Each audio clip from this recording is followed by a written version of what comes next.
Hello everyone, welcome back to Studyphilia Education. Today we are going to learn about the later Vedic period, which roughly dates from 1000 to 600 BCE. So we are going to study this period.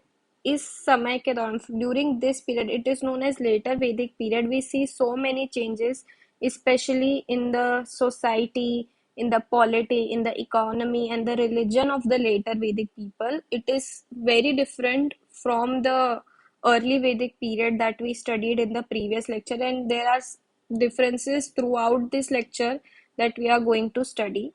So, in the later Vedic period, people moved from the Sapt Sindh region to the upper Gangetic Valley and adjacent regions. We are going to study these regions as well. So before studying them, there are some questions that we are going to answer, which is what are the sources to study the later Vedic period? There is again, pehla is literary sources, dusra is archaeological sources. In the early Vedic period, we had very few archaeological sources, but later Vedic period, mein, we have more and more archaeological sources. Mostly, they are still pottery based. And then we are going to study the society, polity, economy, and religion of the later Vedic period. The same we did with the early Vedic period, and now we are going to study the differences. And most importantly, we are going to study what were the impacts of the changes in the iron technology. So we see that during this period, we see more and more use of iron and development of the iron technology. So we are going to learn and study about the impact of the iron technology. So during this period, we know that later Vedic period, the Saptasindha region. What are the Saptasindha region? It includes seven rivers. Sapta means seven, which are Ravi, Bias, Chenab, Jhelum, Satluj, Indus, and Saraswati. So these are the seven rivers, and this region is known as the Sapta Sindh region. So from this region, this period was occupied in the early Vedic period. We see a shift in population to here. The upper Gangetic Valley, we see emergence of the Kosalas, the Kurus, the Panchalas, we see during this time. So this was early Vedic period, and in the later Vedic period, we see shift to upper Gangetic Valley here, this region. This is later Vedic period. So this is very important to remember the areas or the sites that were occupied. So we are going to study now the sources, the literary sources. So the Samhitas, in the Samhitas we see the Rigveda Samhita, the Yajurveda Samhita, the Atharvaveda Samhita. So what is Samhita? Let us first understand. Samhita is just a style of Vedas, and Samhitas matlab is the word, meaning of this word is joined together, something that is joined together or compiled together or compiled. So Samhitas contains the compilations of hymns, mantras, benedictions, etc. So that is Samhitas. And the Samved Samhita is a book of prayers and chants which are from Rigved, modified and set tunes to the explicit rituals that have to be performed. So there are different samhitas for different Ved. So there is an Atharvaved Samhita, there is a Yajurved Samhita, there is a Samved and a Rigved Samhita. So we'll see that the Samved Samhita, it is a book of prayers. Then the Yajurved Samhita, it elaborates on the rituals which accompany the recitations of the hymns. So the Yajurved, we see more of the rituals and which accompanies the hymns, and in Samved Samhita we see there are chants which are from the Rigved Samhita. The rituals and the hymns in the Samhitas document the social and political milieu of this period. The Atharvaved contains the folk traditions of this period and represents popular religion. We are going to study that the Atharvaved, while Samved, Rigved, and Yajurved, they had hymns, rituals, chants, everything, but Atharvaved had folk traditions. So, folk traditions means the other traditions which were not Vedic, they were written in the Atharvaved. So, we are going to learn about those traditions as well as they help us in understanding the socio religious conditions of the common people. So, Samhitas were followed by a series of text. So samhitas are basically just compilations. So there are different compilations, and each Ved has their own samhitas. And after samhitas, we see Brahmanas. Brahmanas are the commentaries. Brahmanas are the commentaries on the Vedas.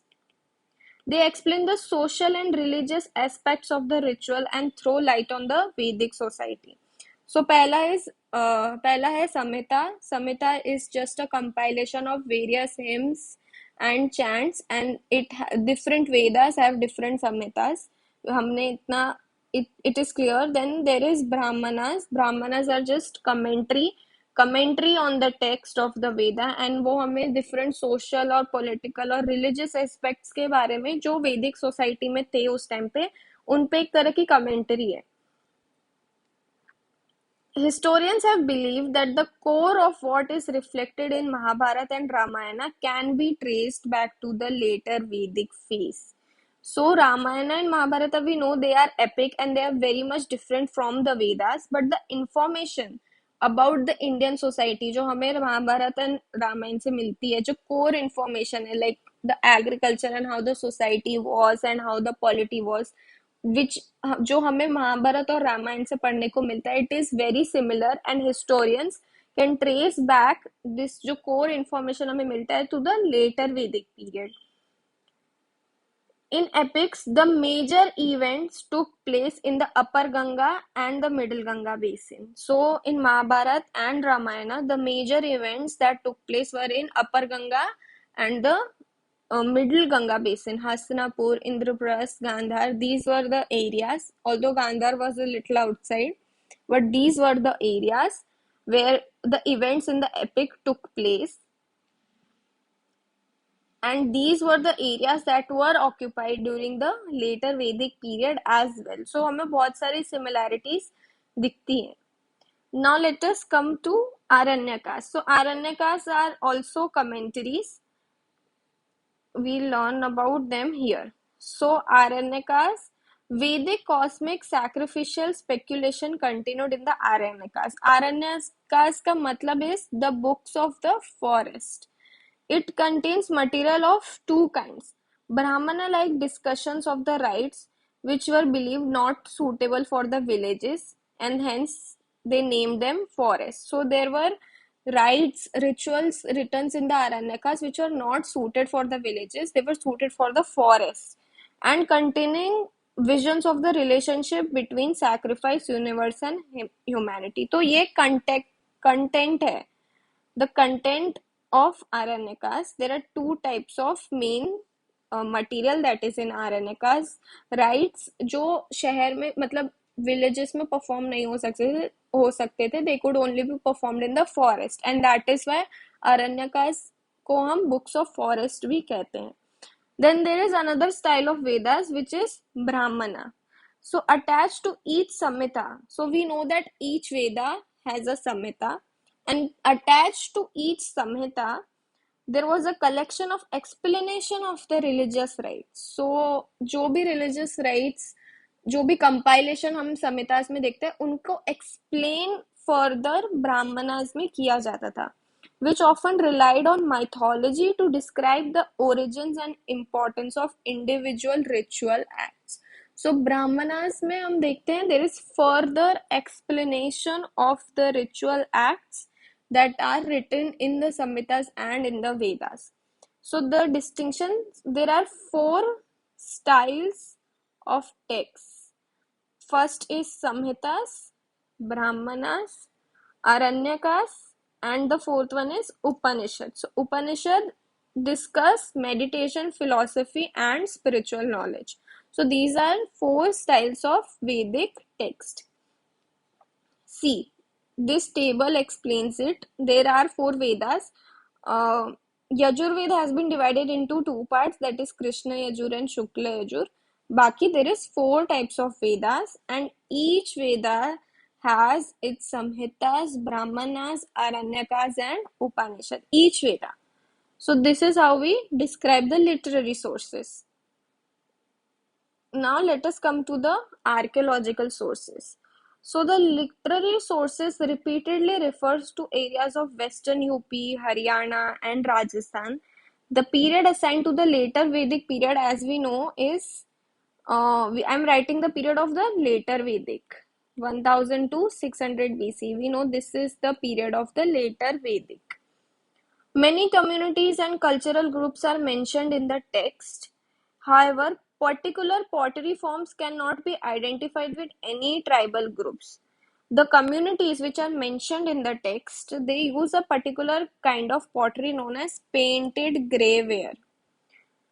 Thus, these archaeological finds would reflect the material conditions of the later Vedic period. So, we know that the communities of the later Vedic period, the people who lived in these region, they use the pottery known as painted graveware. So, जब हम उस pottery को पढ़ेंगे तो हमें अपने आप ही उनके कल्चर के बारे में कुछ ना कुछ तो पता चलेगा. So, more than 700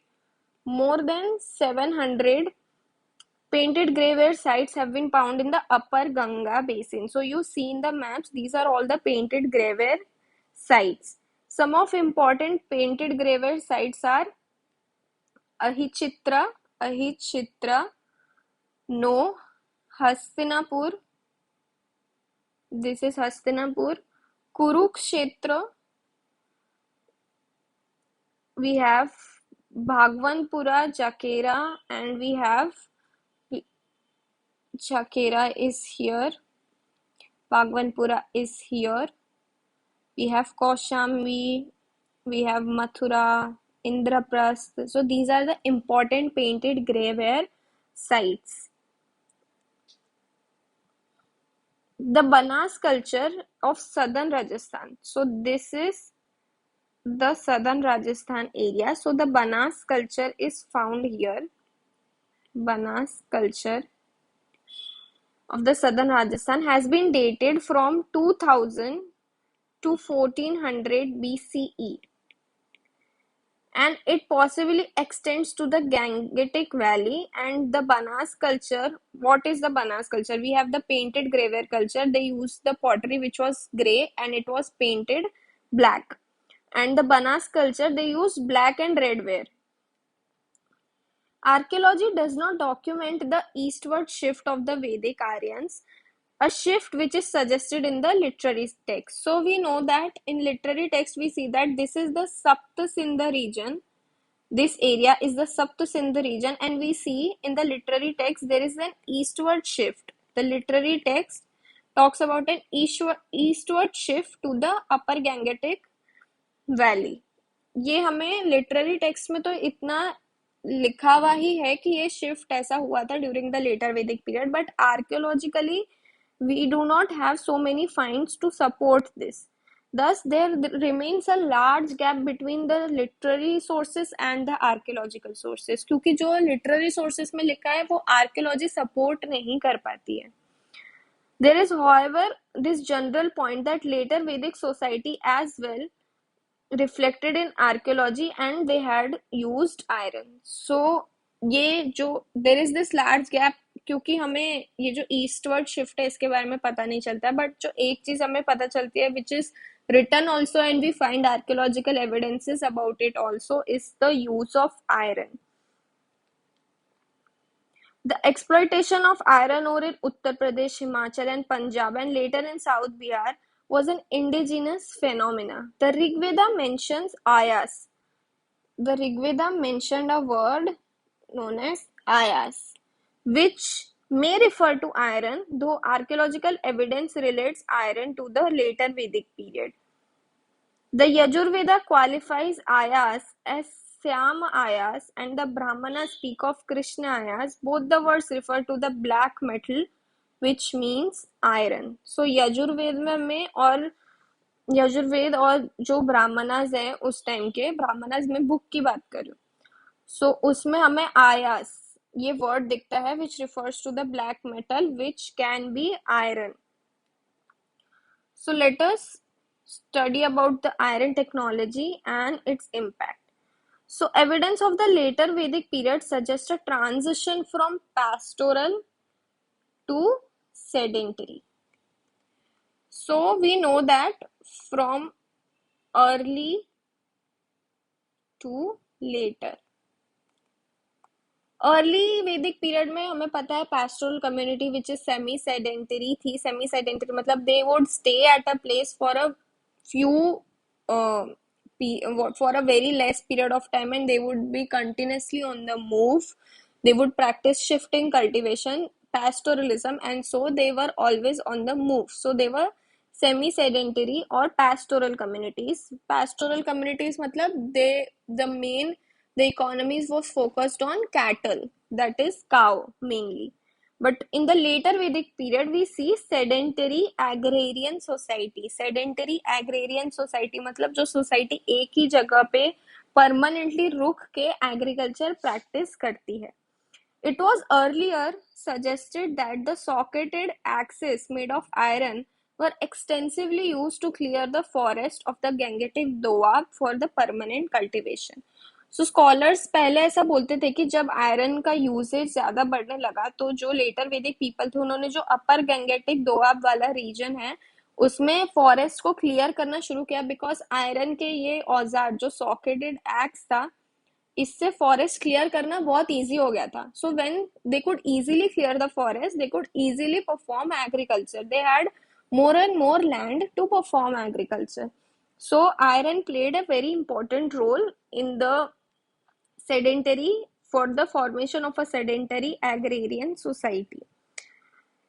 It was also believed that the iron tipped plowshares and hoes increased the efficiency of agriculture implements. So iron not only helped them getting the land, forest clear करने में ही iron ने help नहीं किया. जब forest clear कर लिया और फिर जब agriculture करने की बारी आई तो they had these tools like hoes, HOES, hoes and plowshares.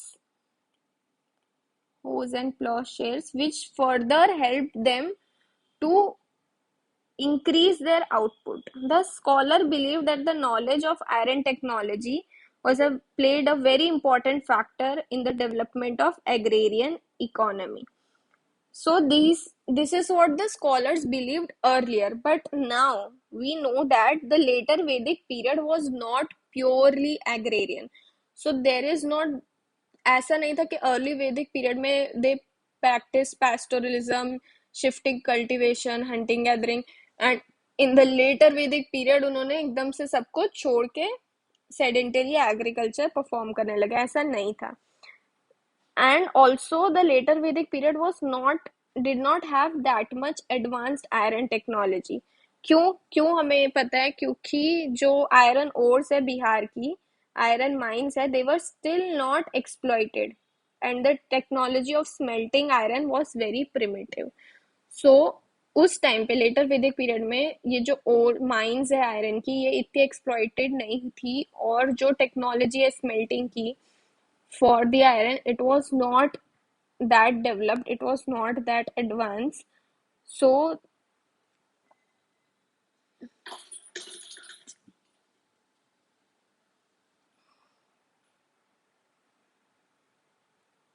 so we know that iron technology was not that advanced in the later Vedic period, so itna huge shift we could not see in the later Vedic period.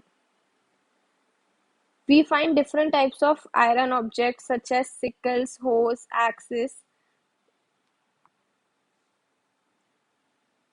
One plowshare has been reported from Jhankera, which probably belonged to the end of this period. But these different types of sickles, hoes, axes, जितने भी iron objects जो excavate किए गए थे, ये they weren't found in a very large quantity. ठीक है, they were found in very less quantity. Thus, from excavations, it appears that the use of iron was restricted to making weapons only. क्योंकि जब excavations के time we find huge large amount of weapons that are made of iron, but agriculture tools उतने ज़्यादा quantity में नहीं मिलते हैं.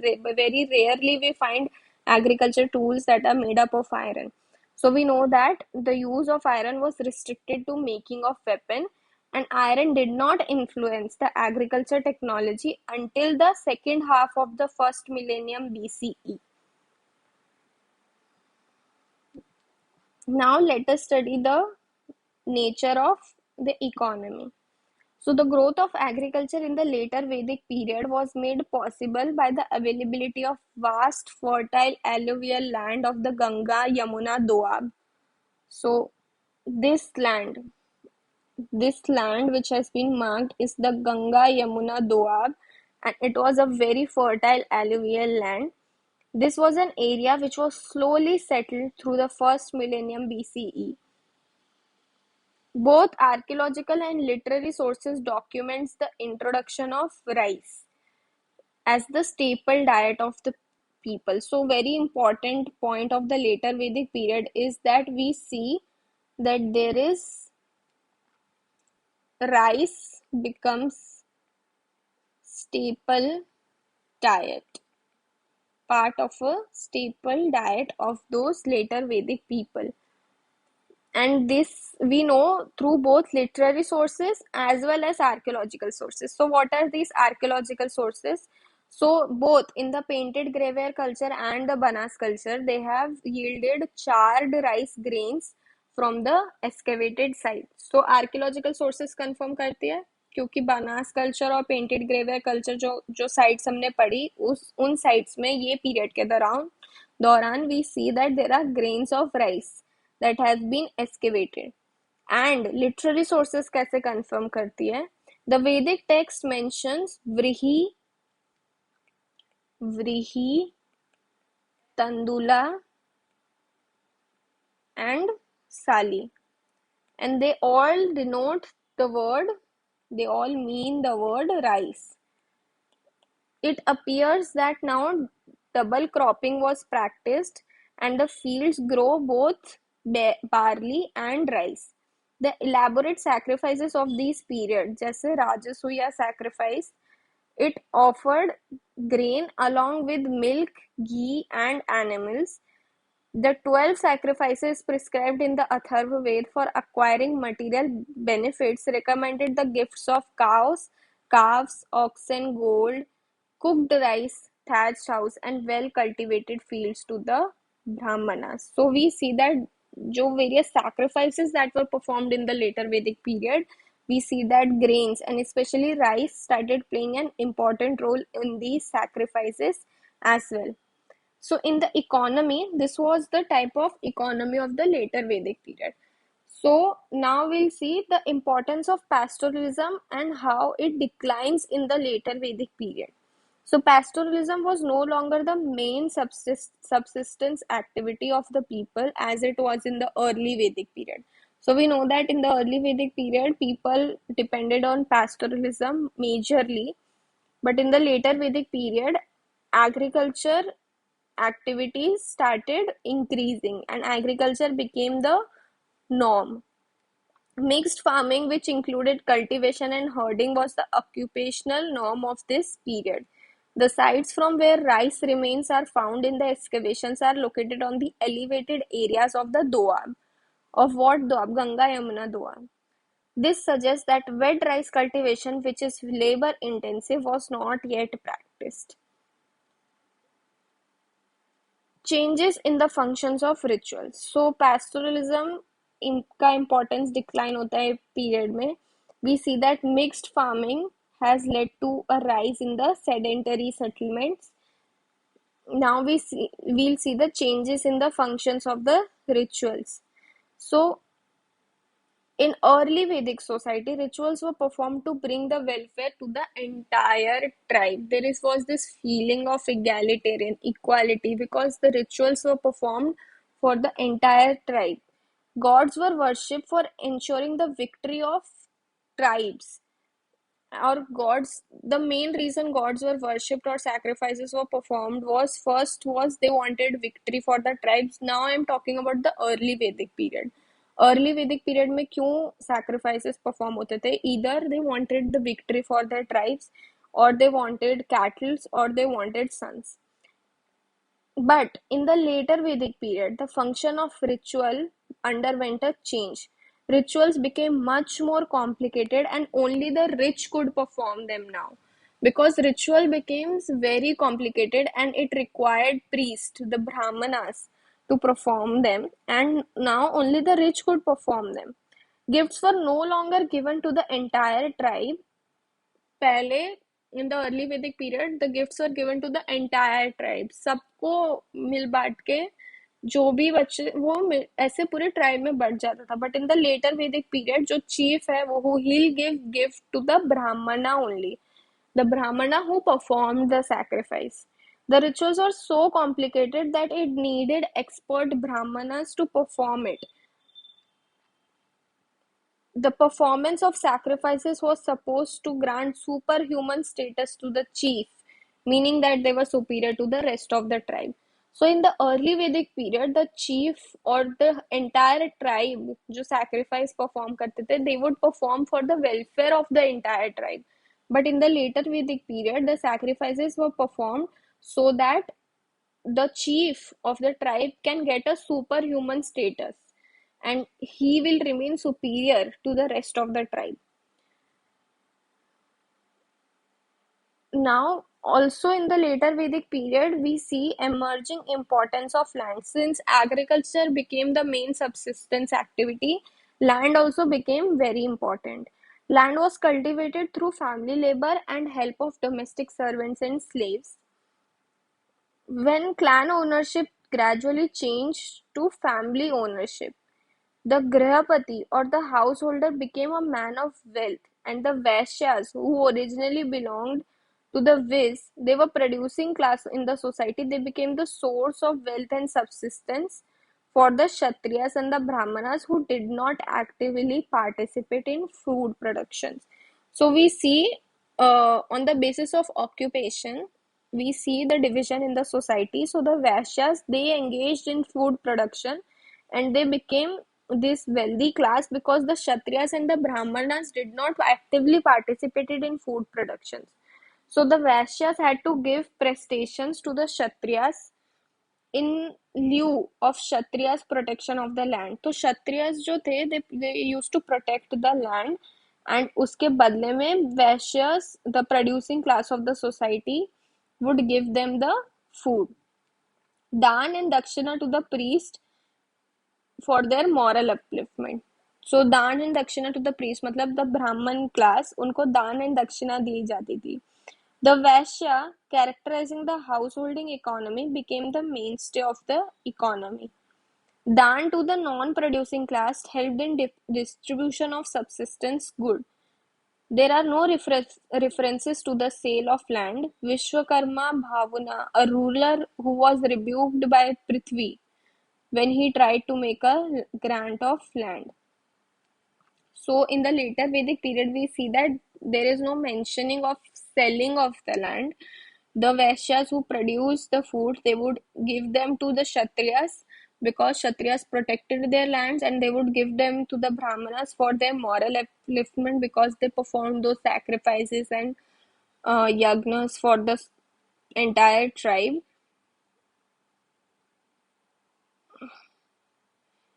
So now we'll see the polity and the society. So in the early Vedic period, we studied the concept of Jan. So Jan means the people or the tribe. We see that the use of the word Jan in the Rig Vedic period, but now the concept of Janpada emerged. So Janpada means the area where the tribe is settled. The word Rashtra is also used for the first time in the early Vedic text. So not only the concept of Janpada, but the words Rashtra is also used in the later Vedic period. What does these signify? This signifies the emerging importance of the land. That is, the tribal identities were merging with the territorial identities. We'll learn about this. So the Kurus who were formed from the union between two major tribes, the Bharatas and the Purus, are mentioned in the text occupying the area of the upper portion of the Ganga Yamuna Dwar. So this is the upper portion, and Kurus occupied this portion. Kurus are a tribe which has been formed after the union of two major Vedic tribes, that is the Bharatas and the Purus. Similarly, the Panchalas are mentioned as the people who occupied the middle. This is the upper, this is the middle. So this area was occupied by the Panchalas.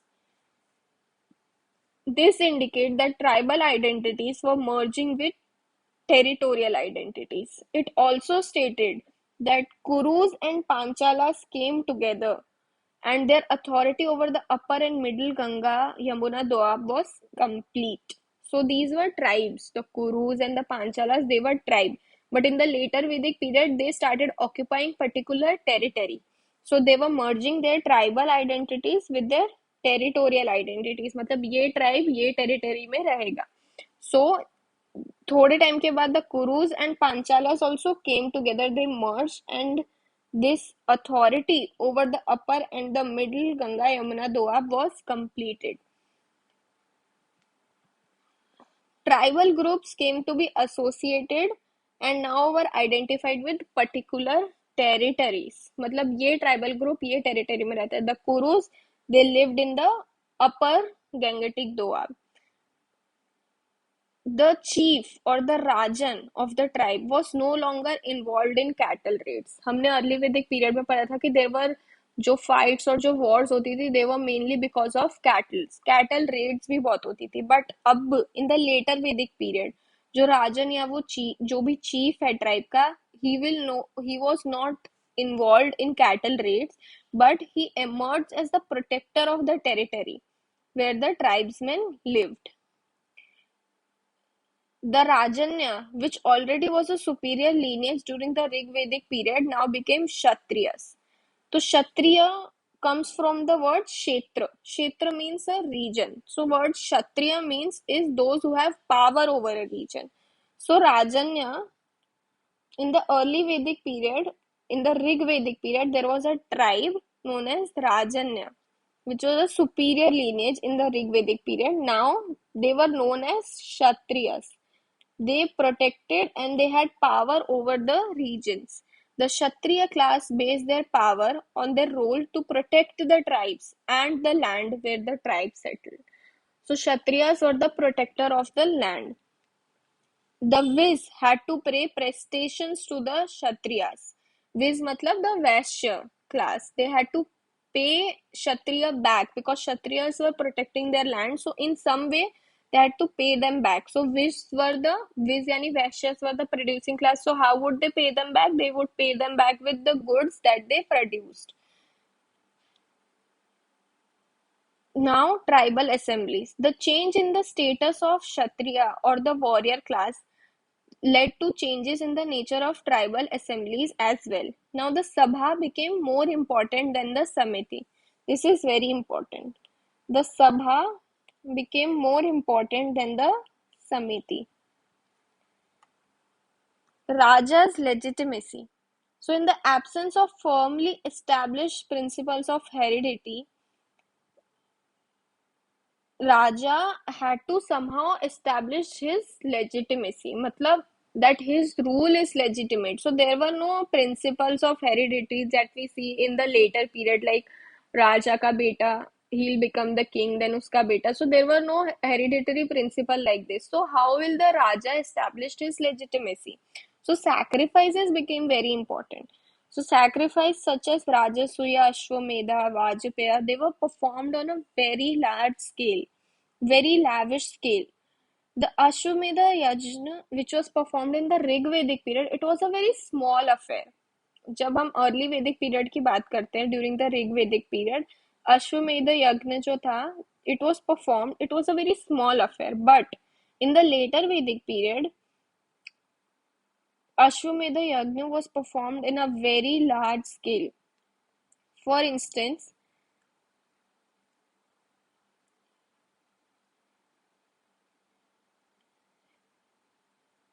the performer in the later Vedic period, the Ashwamedha Yajna was performed to subjugate other areas and legitimize the ruler's hold over alien lands.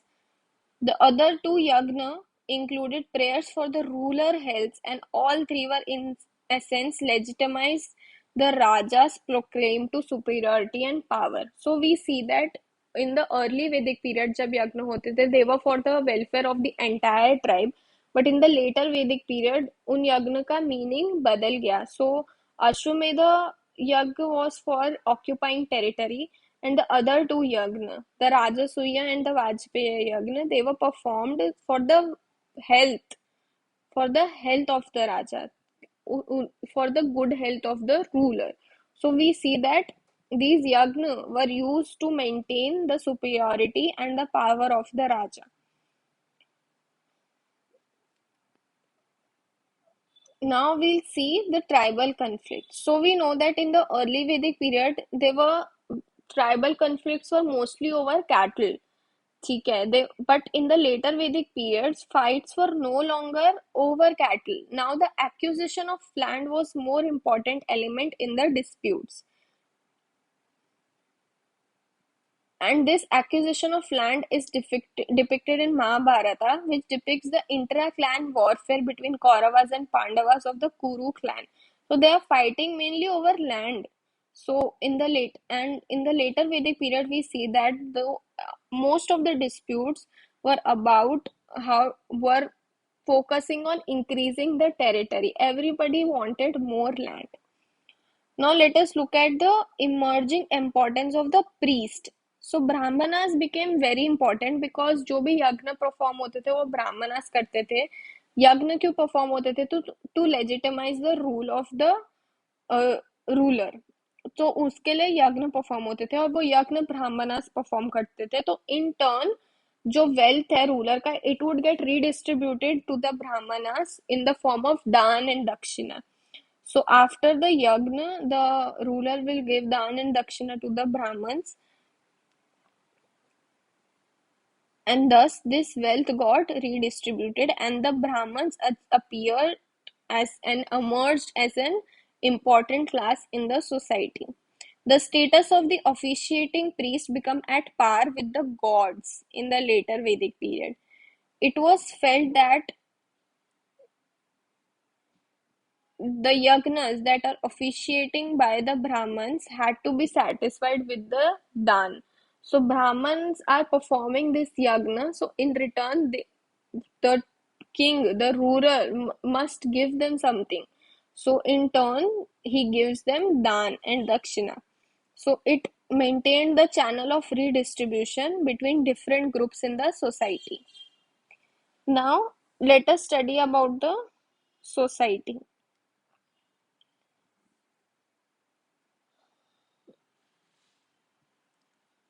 One of the hymns describes the origin of four varnas. So, what are these four varnas? Brahman, Kshatriya, Vaishya, and Shudra. They were created from the body of the universal creator Prajapati. The hymn of the primeval man comes from the later portion of the Rig Veda.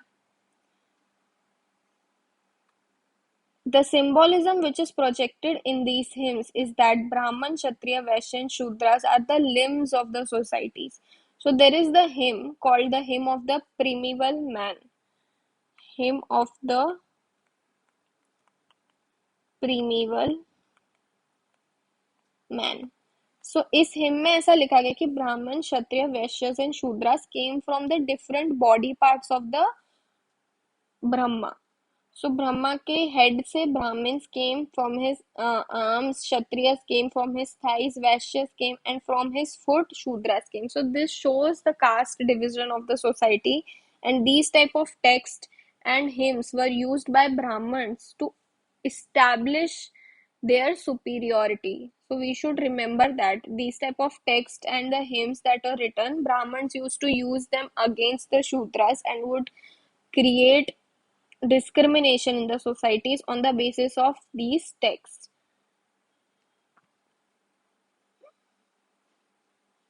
The Brahman were compared to the head, whereas the Shudras were compared to the feet. So, what does this mean? In the society, Brahman were considered as the highest Varnas, and the Shudras were considered as Shudras were those who performed the menial tasks, and they included the slaves that were captured in the war. So, what were these feature of this Varna system? So in this Varna system, it described the status by birth. So if someone is born in the family of a Brahman, he'll automatically become a Brahman. This Varna system developed a hierarchy in the society, which goes like this. Brahmans are at the top, and Shudras and Dalits are at the bottom. And this Varna system also laid down the rules of endogamy and ritual purity. In the post-Vedic period, the Varna system did not prevent the non-Kshatriyas from claiming the Kshatriya status and becoming ruler. So what we see that जो ये वर्ण system जो hymns में लिखा गया है, it was not rigidly enforced in the society, especially in the post-Vedic period. In the later Vedic period, it was very much there, but in the post-Vedic period, we see that people who were non-Kshatriyas, they claimed the Kshatriya status and became the ruler. It is likely that during the later Vedic period, with the shift in the geographical focus, the Vedic people encountered many non-Vedic tribes, and with interaction, they formed a composite society. So, what does this mean? That during the later Vedic period, जब we see this eastward shift to the upper Gangetic, Ganga Yamuna Doab. So, the text is saying that जो वैदिक लोग थे, they interacted with the non-Vedic tribes and they formed a composite society. Because how do we know that? The Atharva Veda depicts a host of non-Vedic religious practices which were sanctioned by the priest.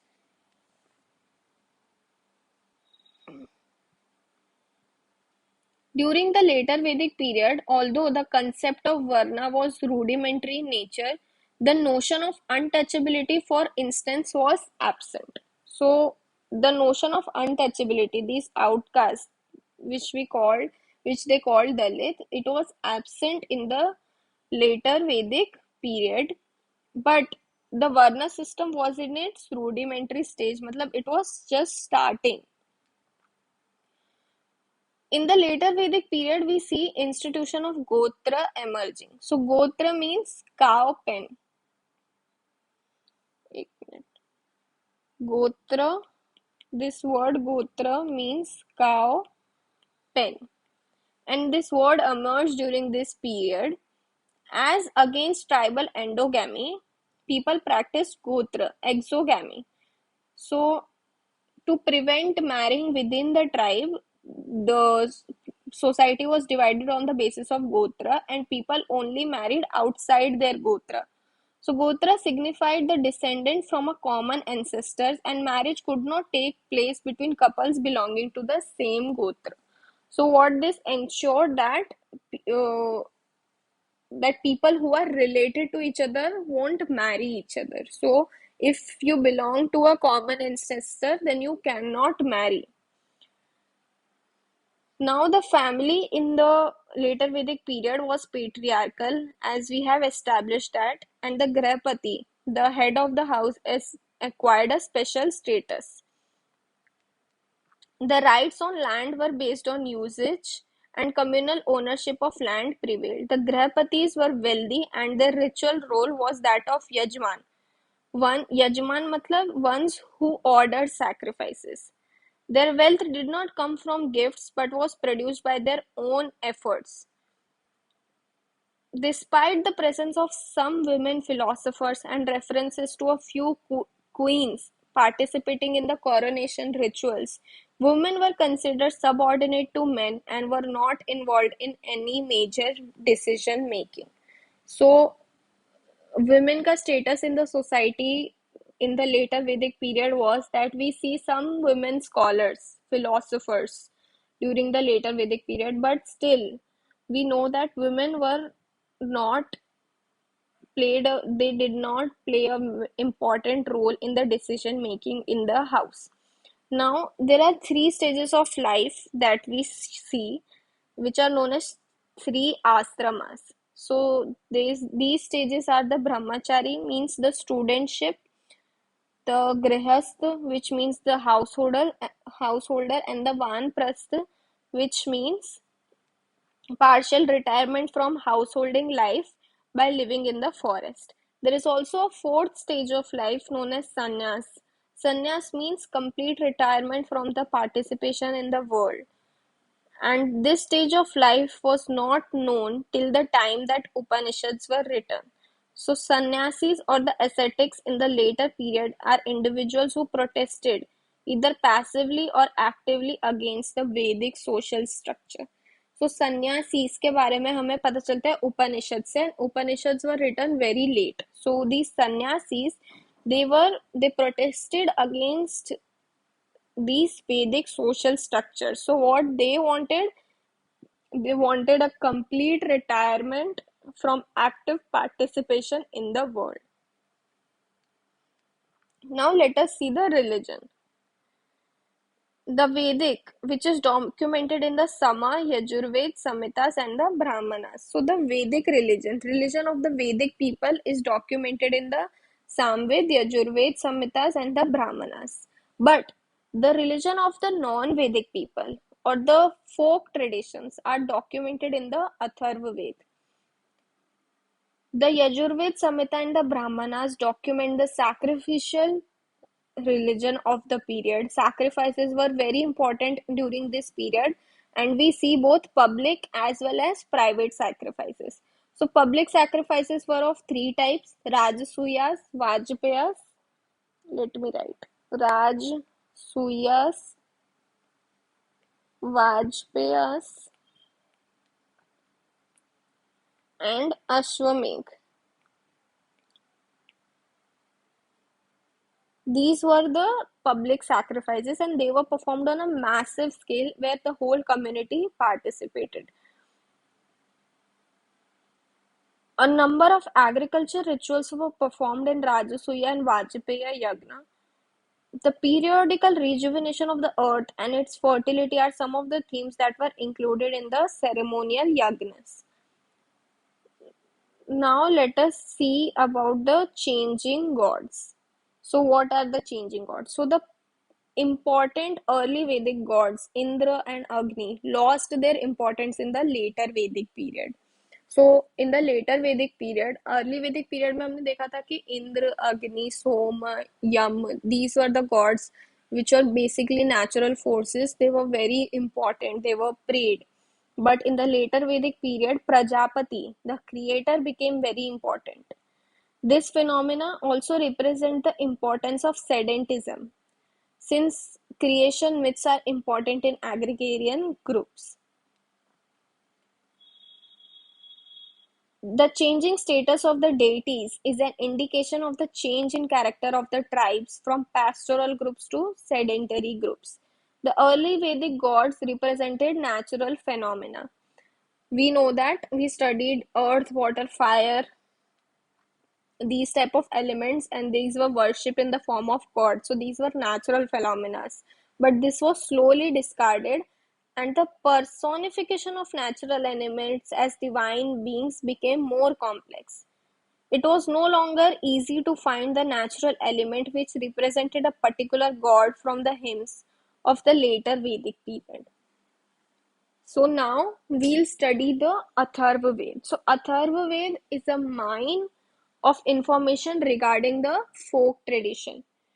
Its contents are radically different from the Vedic sacrificial religion and is more concerned with the magic. So folk traditions we find in Atharva Ved. So in the Vedic traditions we see बहुत सारे sacrifices होते हैं, but in the folk traditions we see more of magic. So the content of this Veda, Atharva Veda, covers different aspects of human lives, and the hymns that are written in Atharva Ved deals with cure of diseases, prayers for health,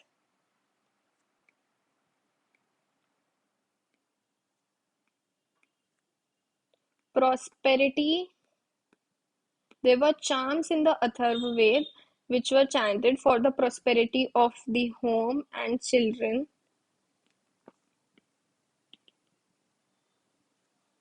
There were charms to produce harmony, and there were charms concerned with love and marriage, or conversely, rivalry, jealousy, etc. So the Atharva Ved thus documents these kinds of superstitions and beliefs which were prevalent. The term Atharvan indicates magical formula, and Atharvan priest officiated in this religion. Gods of the Vedic traditions were invoked, but the reason for which they were invoked were trivial and individualistic. So later Vedic traditions के जो भी gods हैं उनको ही pray किया जाता था, but the reason you see these reasons, the hymns of the Atharvedas, these were very individualistic. They were not about the whole tribe. They were very individualistic, personal, and very trivial. The invocation and the chants related to the domestic and the households and were close to the daily cycles of existence of a common man. For example, Indra was asked to kill the house robber, the worm in the body, and the wolf devil. Pusan was invoked to bring harmony and safe delivery of the babies, and while Surya was invoked to remove the demons. So we see that some of the gods are the same, but the reason why these gods are invoked, it's very different. Thus, we find a great change in the religious beliefs and practices that had taken place between the early and the later Vedic period. We see a shift from pastoralism to agriculture, and we see a shift in the religion as well. The religious changes of this period parallels and reflect the social, political, and economical changes that had taken place to the early Vedic to the later Vedic period. So, if you have any questions, you can ask in the comment box. That is it for today. Thank you.